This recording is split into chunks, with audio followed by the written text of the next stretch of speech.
Nous sommes toujours au cœur de Gênes, le rendez-vous business et numérique du Grand Est. Et nous accueillons tout de suite notre prochain invité, Laurent Alexandre. Bonjour. Bonjour.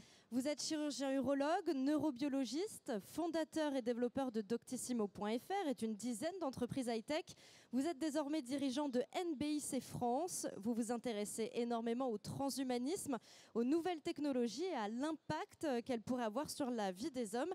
Alors on va commencer par une question très simple. Le transhumanisme, comment vous pourriez le définir ? Le transhumanisme, c'est une idéologie qui est très développée en Californie et en Chine, notamment chez les milliardaires qui gouvernent les grandes entreprises de l'intelligence artificielle. Les transhumanistes veulent nous rendre immortels. C'est pour ça d'ailleurs que Google a créé une société, Calico, destinée à tuer la mort.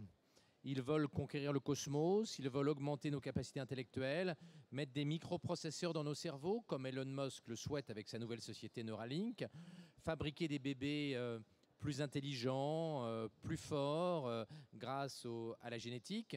C'est une idéologie qui est en rupture radicale avec la vision judéo-chrétienne de nos limites et qui souhaite créer un homme tout-puissant, qui souhaite finalement créer l'homme-dieu, Homo Deus. Alors justement, créer un homme qui vaincrait la mort finalement, est-ce que c'est pas aller à l'encontre du sens de la vie finalement qui réside dans sa finitude ? Alors si le sens de la vie c'est la finitude, il faut se suicider quand on est bébé. Si la vie est d'autant plus intéressante qu'elle est courte, il faut se suicider.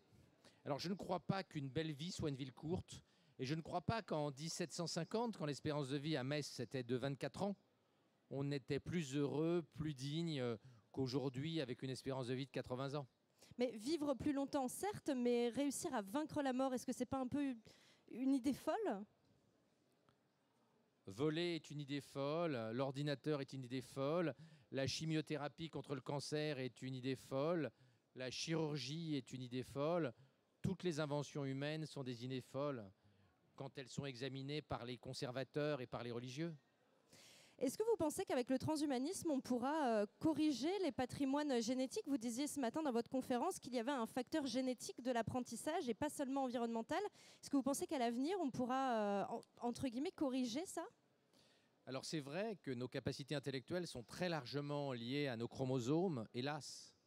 L'école joue un rôle beaucoup moins important que notre ADN dans ce que nous sommes en matière de connaissances, en matière intellectuelle. C'est pour ça qu'il y a des grandes inégalités. Les professeurs ne sont pas des nuls. S'il y a des enfants qui réussissent bien et des enfants qui réussissent moins bien, ce n'est pas la faute des professeurs. C'est parce qu'il y a des enfants qui sont génétiquement moins doués et d'autres plus doués. Donc oui, si on veut réduire les inégalités intellectuelles, et c'est fondamental à l'ère de l'intelligence artificielle, il va bien falloir qu'on utilise des technologies biologiques. Alors, l'Europe est très réticente, mais 50% des jeunes Chinois souhaitent utiliser des technologies génétiques pour augmenter le quotient intellectuel de leur bébé. On risque d'avoir une vraie rupture politique et philosophique entre nous, les Européens, qui sommes très très conservateurs, très vieux jeu, et puis les Asiatiques qui souhaitent continuer à prendre le pouvoir. Et vous savez à quel point nous sommes en train de prendre une raclée technologique de la part des Chinois, de la Corée, de Singapour, qui nous dépassent technologiquement, alors qu'on les méprisait il y a encore pas beaucoup d'années. Alors, vous parliez de l'intelligence artificielle il y a quelques instants. Quand on parle d'intelligence artificielle, on parle de quoi exactement ? Est-ce qu'on parle des commandes qu'on a tous sur nos smartphones ou est-ce qu'on parle d'une intelligence artificielle encore supérieure ? Alors aujourd'hui, l'intelligence artificielle, c'est ce qu'on appelle une intelligence artificielle faible, c'est-à-dire sans conscience artificielle. Donc ça permet à l'intelligence artificielle de conduire un avion tout seul, un train tout seul, et la SNCF va faire les premiers trains pilotés par intelligence artificielle en 2023, de conduire une voiture seule, d'analyser un scanner mieux qu'un docteur, mais ça reste une intelligence artificielle limitée, puisque l'intelligence artificielle ne sait pas qu'elle existe, et elle reste finalement très bête, elle n'est pas intelligente. Elle fait des choses beaucoup plus vite que nous, c'est pour ça qu'elle nous dépasse, mais elle n'a pas la subtilité aujourd'hui de l'intelligence humaine. Notamment, elle n'est pas du tout multidisciplinaire. Et pour pouvoir faire une intelligence artificielle qui pourrait presque remplacer l'intelligence humaine, est-ce qu'il ne faudrait pas d'abord connaître parfaitement la plasticité neuronale, chose qui n'est pas encore le cas ? Oui, bien sûr. C'est pour ça que la filiale londonienne de Google, qui est dirigée par Demis Hassabis, qui a gagné contre les meilleurs joueurs de Go au monde, pense qu'il faut fusionner les sciences du cerveau la neurologie, les neurosciences, et puis l'intelligence artificielle. Et que l'intelligence artificielle va permettre de mieux comprendre le cerveau, et que le cerveau va permettre la connaissance du cerveau va permettre de faire des intelligences artificielles plus subtiles. Alors, vous avez déclaré dans une interview donnée à The Good Life que l'accélération technologique se traduisait par une menace de prise de pouvoir de l'intelligence artificielle. Est-ce que c'est alarmiste ou est-ce que c'est plausible? Moi, personnellement, je ne suis pas du tout comme Elon Musk. Je ne pense pas qu'en 2030 ou 2035, l'intelligence artificielle puisse chercher à exterminer l'humanité. Je ne suis pas du tout pessimiste.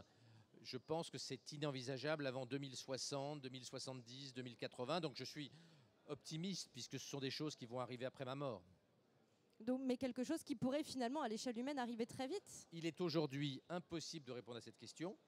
On peut avoir des opinions, mais nous ne connaissons pas assez bien le cerveau, nous ne comprenons pas assez bien l'intelligence artificielle pour être capable de répondre à la question: l'intelligence artificielle peut-elle nous dépasser, voire devenir hostile avant la fin du siècle?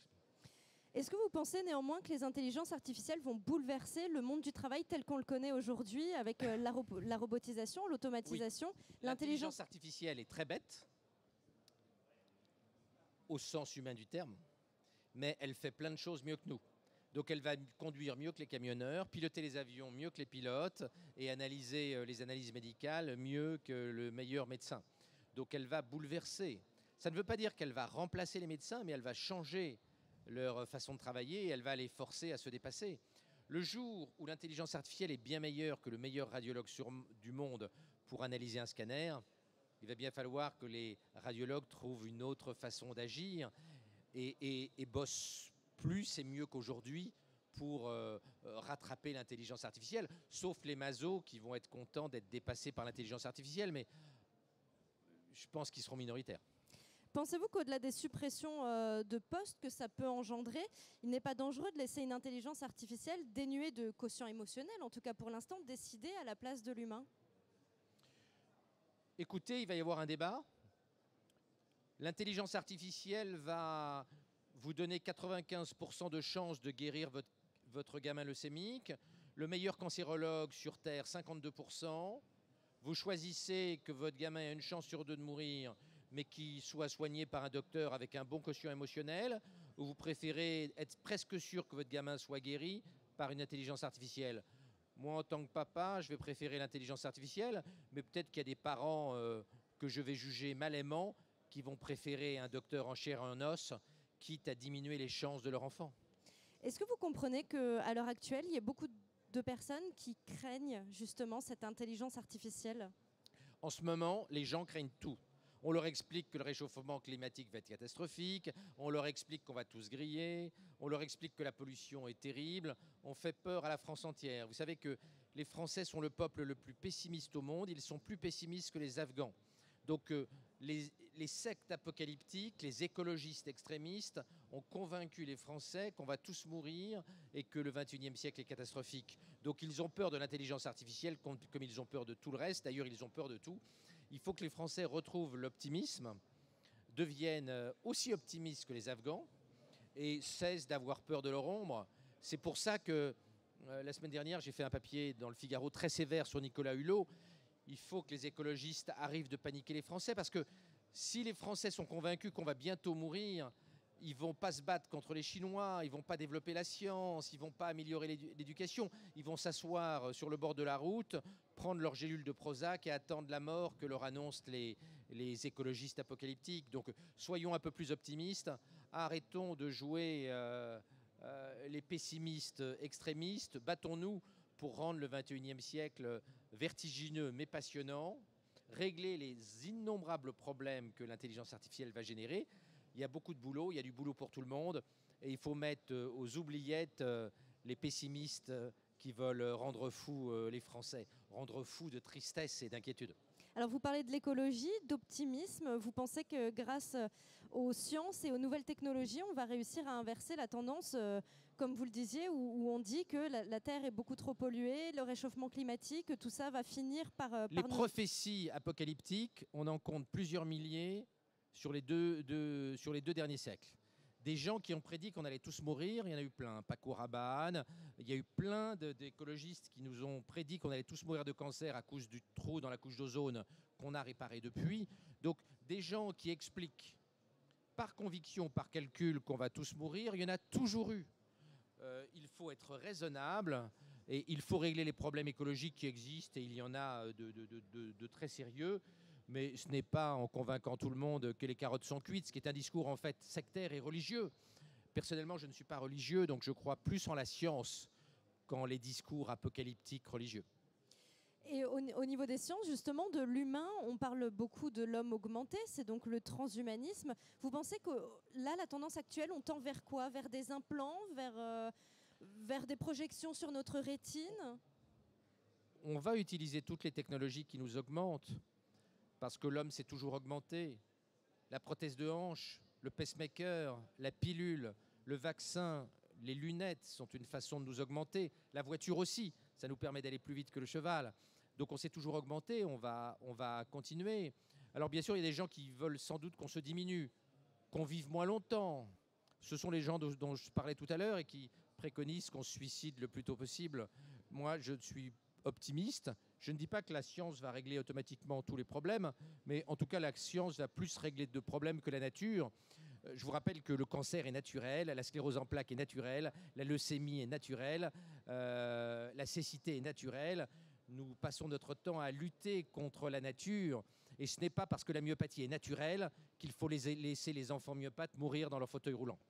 Donc vous pensez qu'il faut laisser la science... Il faut combattre la nature. L'homme ne cesse de combattre la nature. Avec mes lunettes, je combats la nature. Nous allons continuer à combattre la nature. Et il ne faut pas imaginer que la nature soit bienveillante. Il y avait en France, en 1900, 2000 personnes qui mouraient d'infections alimentaires comme la listériose. C'était naturel. On a combattu la nature.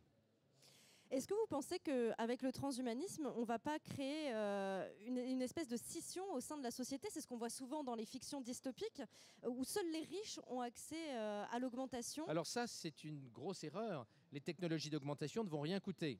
Donc il y a des vrais problèmes éthiques autour de l'augmentation. Et je ne dis pas que l'augmentation ne pose pas de problème, mais de penser que les techniques d'augmentation vont être inaccessibles aux pauvres et vont être réservées aux riches, c'est une connerie. C'est comme il y a 30 ans quand on expliquait que le téléphone portable serait tellement coûteux qu'il n'y en aurait que 500 dans le monde entier. La baisse du prix des technologies a fait que tout le monde a un téléphone portable, même les paysans en Afrique. Donc selon vous, il faut laisser les sciences suivre leur cours et de toute façon... Pas du tout. Il faut réfléchir au sens à donner à la science. La science n'est pas toujours bonne. Ce que je dis, c'est que le discours apocalyptique expliquant que nous allons tous mourir de façon certaine, alors que l'espérance de vie n'a jamais été aussi forte. Et il ne faut pas oublier qu'on mourait à 25 ans ici, il y a 250 ans, n'est pas un bon discours. Donc il ne s'agit pas de laisser tout faire, il s'agit de ne pas paniquer les gens, ce qui les empêche de se battre, de lutter, d'innover, d'inventer et de bénéficier du caractère tout à fait extraordinaire et fantastique du XXIe siècle, parce que nous vivons un siècle fabuleux. Quand il y avait la peste noire en Europe, qui a tué 1 Européen sur 3, c'était beaucoup moins jouissif que le XXIe siècle. Cessons de faire peur aux Français alors qu'on vit l'époque la plus fascinante et la plus douce de l'histoire de l'humanité. Il vaut mieux vivre en 2018 qu'en 1942 ou pendant la peste noire. Eh bien, merci beaucoup, Laurent Alexandre, d'avoir répondu à nos questions.